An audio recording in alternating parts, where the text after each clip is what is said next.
大家好，欢迎来到我的会员频道。有一个紧急的事情要给大家讲一下。最近有一个新闻，川普宣布要公开美国政府关于外星人和 UFO 的机密档案。这之后7天，有一个退役的空军少将叫做 William McCaslin， 他曾经掌握了美国国防部五角大楼所有的黑项目机密档案Black Project。 这个人突然从家里神秘失踪了，连手机和眼镜都没有带。紧接着，美国的福克斯新闻突然发布公告，最近1-2年内至少有8名掌握美国军方最顶级科研技术的科学家离奇死亡，或者是凭空消失。而这些消失的科学家全部都和空间推进、等离子体物理、核聚变、超合金材料等等高科技有关，而他们所有的研究也都和外星人和 UFO 有关。美国共和党国会议员 Tim Burchett 在电视采访中说了一句话：有黑暗的事情正在发生，我认为这些失踪的科学家和研究人员，他们曾经在国会作证。所以今天的故事全部都是真的，这不是科幻悬疑电影，但是比电影还要悬疑。我先从最近消失的这位美国将军给大家讲一下这个故事。2026年3月1日，新墨西哥州阿尔伯克基，当地媒体率先报道，有一位名叫 William McCaslin 的68岁老人突然失踪。到了3月6日，情况就突然升级了。FBI 带着联合反恐特遣队进入当地的深山里搜救。3月11日 CNN、Fox News 就开始进入深入报道，向全国广播。这时候大家才知道，这位失踪的老人其实是一位退休的空军少将，而他就曾经领导过美国的 Wright-Patterson 空军研究实验室。而这个实验室大家知道吗？就是1947年罗斯威尔飞碟坠毁事件中专门研究美军回收的 UFO 残骸和非人类生物遗体的地方。而 William 消失的时间点也是非常的敏感，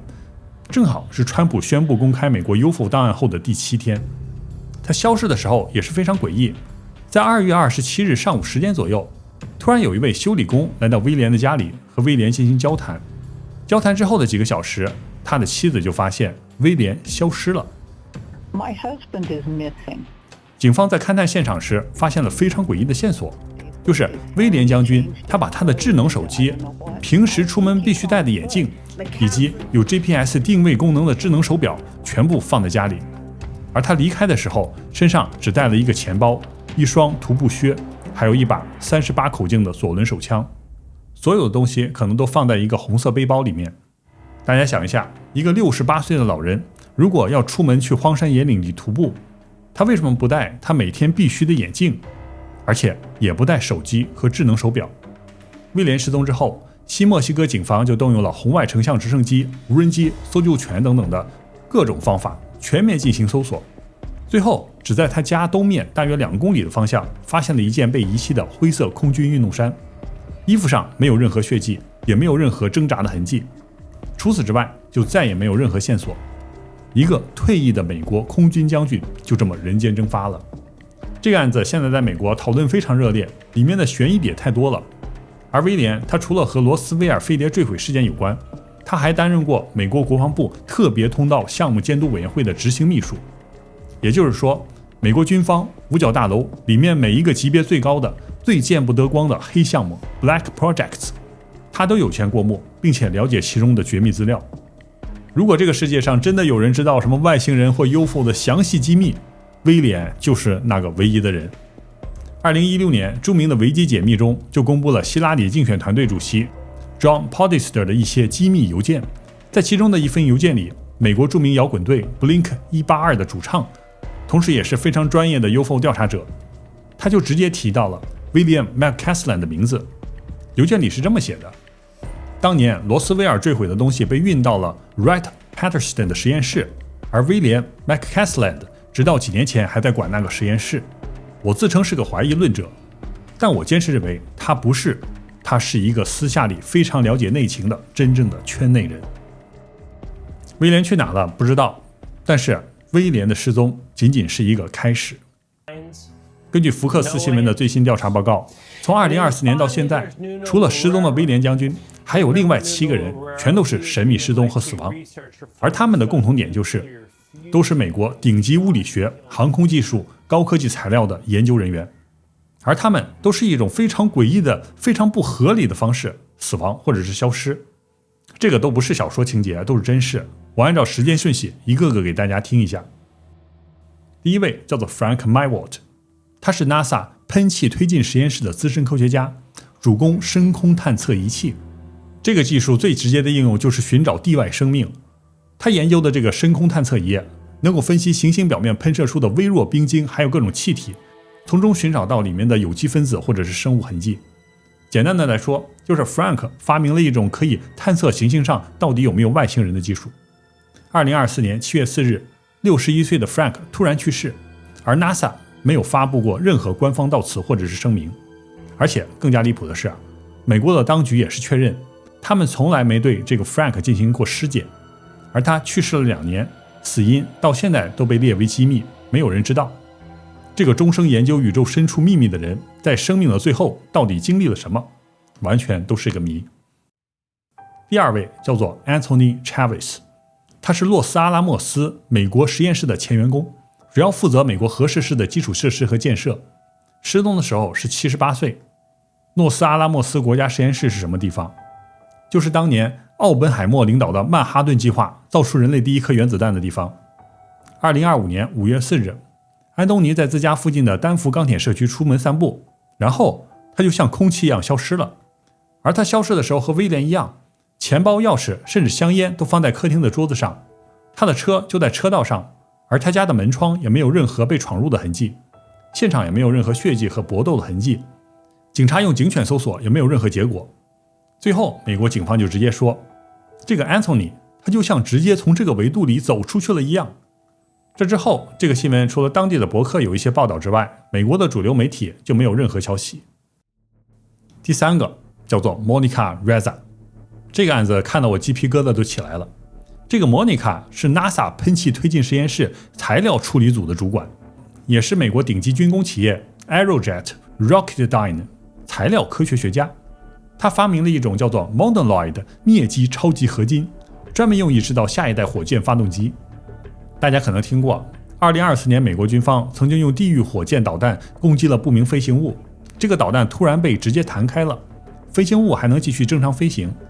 这就说明这个世界上存在着一种我们人类还没有掌握的高强度合金材料，而 Monica 她就是正在拓展这个人类材料极限的人。更巧合的是，Monica 的这项研究就是当年 William McCasland 将军在空军研究实验室时直接拨款资助并且监督的黑项目之一。2025年6月22日， Monica 和朋友在洛杉矶国家森林公园的步道上徒步，同行的朋友就说，当时 Monica 就在离他不到9米的地方，朋友只是转了一个头，然后再回过头的时候， Monica 不见了，没有尖叫，没有声响，一个大活人在9米的距离中凭空消失，直到今天连尸体都没有找到。非常悬疑是吧？然后就是第4位更悬疑，她叫 Melissa Casillas。Monica 失踪仅仅后4天，2025年6月26日，又一位关键人物失踪。而且这个 Melissa 同样是洛斯阿拉莫斯国家实验室的员工，负责行政和安保，持有高级别的安全许可。全美国最顶尖的核物理和等离子体专家研究的所有的成果都会被数字化，然后存放在洛斯阿拉莫斯的档案库和超级电脑里。而 Melissa 就是管理这些尖端知识数据库的管理员。在那天早晨， Melissa 像往常一样开车送丈夫去实验室上班，之后她回到家打电话告诉女儿，她自己忘了带工作通行证，今天必须在家办公。之后 Melissa 独自一个人就突然出现在离家几英里外的高速路上，有人看见她在散步，没带钱包也没带钥匙，之后她就突然消失。而当警方去她家调查的时候，竟然发现她的2部手机，一部私人的，一部工作的，全部是留在家里，而且全部被恢复出厂设置。大家看到这里，我们是不是可以推测，美国现在正在有一种非常隐秘的神奇力量，正在系统的清空任何关于宇宙外星人 UFO 高科技材料的相关数据，还有知情人。然后后面的故事就越来越离奇。接着就是离奇的第5位，叫做 Nuno Lulelo， 他是一个真正的大佬， MIT 麻省理工等离子体科学与核聚变中心主任，年仅47岁，科学界的绝对明星，这个人不是被消失的，而是被乱枪打死的。Nuno 研究的领域叫做磁重联，还有撕裂膜不稳定性。这些理论一个可以用于核聚变反应堆，而另外一个就是 UFO 反重力推进系统，一种人类科学家目前还停留在理论阶段的场推进系统的一种理论。换句话说，这个 Nuno 正在破解等离子体方程，在未来就可能造出那种像飞碟一样无视惯性，可以超高速度飞行的那种优浮飞船。2025年12月15日晚上，他和妻子正在厨房做饭，女儿在客厅里打牌。突然，这个时候门铃响了，他走出去开门，突然枪声就响了，他被乱枪打死。凶手是一个叫做 Claudio 的葡萄牙人。警方调查的结果就说，这是一起老同学复仇作案。因为这个凶手和 Nuno 在1995年到2000年期间，曾经都在葡萄牙里的一所大学里念书。但是大家想一下，一个人毕业20多年后，然后呢开着车从葡萄牙来到波士顿的高级社区，然后精准爆头了一位正在研究核聚变和等离子体的前同学。这个故事到底是因为私仇，还是这个人的大脑被控制了？非常神奇。第6位叫做 Jason Thomas， 他是诺华制药的化学生物学助理总监，45岁。他参与的研究项目叫做美国国防化学生物学应用。这个研究就非常超前，它就像用一粒特别神奇的药，然后吃下去之后就会让人类的代谢系统进行重新编程，瞬间就把人变成一种不知疲倦的战争机器，或者瞬间提高人类的注意力和智商，让人变成一种天才。他研究的其实是一种化学生物武器。2025年12月12日 Jason 和他妻子参加完朋友聚会，在回家的路上， Jason 说想要出去散个步，之后就再也没有回家。3个月后2026年3月17日，他的遗体在美国马赛诸塞州的湖中被发现。警方迅速结案，宣布没有发现任何谋杀迹象。一位前途无量的和美国军方有关的制药高管，在寒冬的深夜里跑去湖里把自己给淹死了。在一份名为《战略性智力损耗分析》的秘密报告中， Jason 的案件被特别列出，和刚才我们讲的 Nuno 还有莫妮卡的案件并列在一起。第7位就涉及太空了，这个人叫做 Kyle Greenmeier， 他是加州理工学院天体物理学家，67岁。他的日常工作就是寻找地外星系中的水。他使用了自己开发的尖端红外探测技术，而这个技术是 NASA New WISE 项目的红外传感器，而他本人就是这个传感器的校准架构师。这种探测技术它其实是可以转化为探测外星人的 UFO， 或者是拦截超高音速导弹的尖端应用。也就是说 Kyle 他不仅能隔着几光年看到系外行星的大气和水，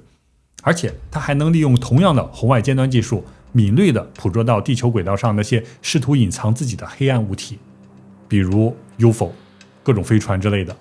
这个在五角大楼被称作太空事态感知。2026年2月16日清晨6点，他在家门口被枪杀，嫌疑人叫做 Freddie Sinder。 这个人曾经2个月前拿着一把没有注册的步枪闯入 Kyle 的家门口，之后就被警察逮捕了。但是诡异的是，法官撤销了对他的指控。之后22天 Freddie 就拿着枪重新回到了卡尔的家门前，一枪就结束了这个顶尖的天体物理学家。以上8个人，一个将军，7个顶尖的科学家，在短短的20月内全部失踪和死亡。而他们出事的地点也是高度集中在美国国防与航空研究的3个绝对的核心点：南加州、西墨西哥州以及俄亥俄和马赛诸塞州的高校科研圈。南加州各种绝密实验室的所在地，西墨西哥州核能与空军重镇 UFO 经常出现的地方，还有俄亥州和马赛诸塞州的高校科研圈。这个是不是巧合？我不知道，但是这一切好像都是有联系的，因为这种顶级科学家大规模死亡和消失的事情，历史上它也曾经发生过。我研究了大量上世纪的冷战档案，就发现了一个故事，它就详细记录在英国调查记者 Tony Collins 在1990年出版的《开放裁决》一书中。还有本书叫做《致命接触》，也是一本研究 UFO 的非常著名的书。在里面他们都记载了从1982年到1990年，英国有25名顶级科学家离奇死亡。我们一起回到1980年代，美苏冷战对峙的最高巅峰。1983年，美国总统里根抛出了震惊世界的星球大战计划，号称要在10年内砸下300亿美元，研究粒子束武器、定向能系统、高级雷达拦截，还有卫星红外追踪等等的。是不是跟我讲的这之前的8个人的研究领域是高度重合的？当时英国最大的国防电子承包商叫做通用电气马可尼公司，他们就拿到了这个星球大战的巨额合同。但是合同没拿多久，公司里面的科学家就开始用各种匪夷所思的方式自杀了。在1982年3月，通用电气马可尼公司的计算机科学家 Cass Bowden 博士在伦敦回家的路上，汽车突然失控坠下高架桥，人当场死亡。警察第一时间宣布是酒驾，但是他亲友都否认他当晚喝过酒。后来独立调查员在残骸中发现了一个致命的细节，就是Bowden车上面的4个轮胎全部被人偷偷换成了磨损非常严重的旧胎。从此之后，1982年到1990年，至少有25名参加星球大战计划，还有一个叫做 Stingray 鱼雷项目的英国国防科学家，在神秘情况下死亡或者是失踪。而英国政府和警方的裁定清一色全是自杀或者是意外。在《开放裁决》这本书中，计算了这个25名不同领域的顶级专家在8年内以各种离奇死亡连续自杀的概率，结论就是从统计学来讲，纯属巧合的概率几乎为0。这25个人的案件就不一一讲了，但是里面有一个非常诡异的失踪案一定要提一下，他是26岁的工程师 Avtar Singh Jida， 他在研究水库测试声纳设备的时候，一下也是突然消失了。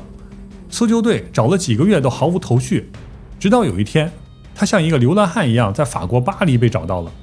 找到他的时候，他已经完全失忆了。这几个月到底发生了什么事，自己到底为什么来到这里都不知道，整个人都被格式化了。现在很多 UFO 圈里的研究者都认为，这美国当年的星球大战很可能是披着冷战外衣的外星逆向工程，还有研究什么地外防御系统。他一边打着追踪苏联导弹的幌子，其实他追踪的是小行星或者是 UFO。 而这所有事情的源头啊，它其实就是从1947年的罗斯威尔飞碟坠毁案开始的。而罗斯威尔事件发生的同一年，大家可能不知道，美国历史上第一任国防部长叫做 James Forrestal， 他也出现了离奇死亡。 Forrestal 他是华尔街顶级银行家出身，在2战期间就担任过海军部长。他可能是地球上第一批，甚至是第一个亲眼看到坠毁 UFO 和外星人尸体的美国高层。他的名字也出现了 UFO 圈一份非常神秘的文件上，叫做 MJ12。 据说啊，他是杜鲁门总统亲自签署成立的专门处理 UFO 事件的12人秘密委员会。2019年，调查作家 David Martin 出版了一本书，叫做 The Assassination of James Forrestal， 詹姆斯·弗莱斯特暗杀事件。这本书出版了也非常不容易，里面涉及了很多军方的秘密，所以一直打官司，但是最后让他赢了，可以发表。里面就详细记载了55年前 Forrestal 死亡的秘密。1949年初， Forrestal 开始频繁向身边人透露说自己被什么特工跟踪电话被监听之类的。所以外界就开始传言说这个国防部长可能是疯了。于是很快他就被强行剥夺了职位，然后他就被送到了位于美国马里兰州贝塞斯达海军医院，大家要给他进行什么精神治疗。在他住院之前就发生了一件非常诡异的事情。根据当时工作人员回忆说是有一天，有一个长相非常古怪、行为举止极不协调的陌生人试图接近他的家，而这个人说自己是推销邮局的各种的什么产品的。而这个人的打扮大家可以参考一下美国60年代出现的各种的专门恐吓 UFO 目击者的黑衣人，这种形象 Man in Black， 就是电影里那种 Man in Black。 接着恐怖的事情就发生了。1949年5月22日凌晨1点50分，海军医院警报突然响起，美国第一任国防部长 James Forrestal 突然从16楼的病房窗户一下跳下去了，当场死亡。美国军方随后紧急向媒体放风，说这个国防部长他是因为严重的抑郁症跳楼自杀。而警方在他的房间里面发现了一张纸条，是一首古希腊诗人索福克勒斯写的悲剧诗歌，叫做《埃阿斯》。诡异的是，这首诗他只抄了一半，笔记就突然中断了。为什么中断不知道，但是这句歌的最后几句诗是这么写的：哀哉哀哉，他将这样哭嚎，那绝非如孤鸟般轻柔的呢喃，也非那哀怨的夜莺颤抖的啼鸣。美国第一任国防部长在死前到底听到了什么声音啊？既像一种鸟，又不像，难道是我们节目之前讲过的各种的鸟人？各种和外星人遭遇的事件中也记载，这个外星人说话他是非常有韵律的，他说像是唱歌一样。调查作家 David Marty 在书中还挖掘了55年前的一个报告，叫做 Wilcox 报告。这个是美国海军医学主任 Wilcox 海军上将内部调查记录。这份报告里面几百页的证词和法医鉴定没有一个字说这个 Forrestal 他是自杀的。报告最后只是轻描淡写写道，坠落导致死亡，美国海军没有人对此负责。紧接着就在 Forrestal 死后几个月，美国军方就发布了最终的报告，说罗斯威尔那场坠毁只是一个干瘪的高空气象气球，不是什么 UFO。 所以这所有的事情都放在一起，大家就觉得就非常有意思了。现在外星人 UFO 现象它已经被五角大楼证实是真实存在的，而我们古代的神圣经文也记载了无数人类和天人的相遇。但是那些本可以把真相告诉大家的人都一个个的陷入了永久的沉默。所以这一集真的是太危险了，我会不会哪一天也突然就消失不见了？不会的，我会一直活下去的。感谢各位会员的大力支持，请时刻关注我，我会给大家带来更多的秘密。我们下期再见。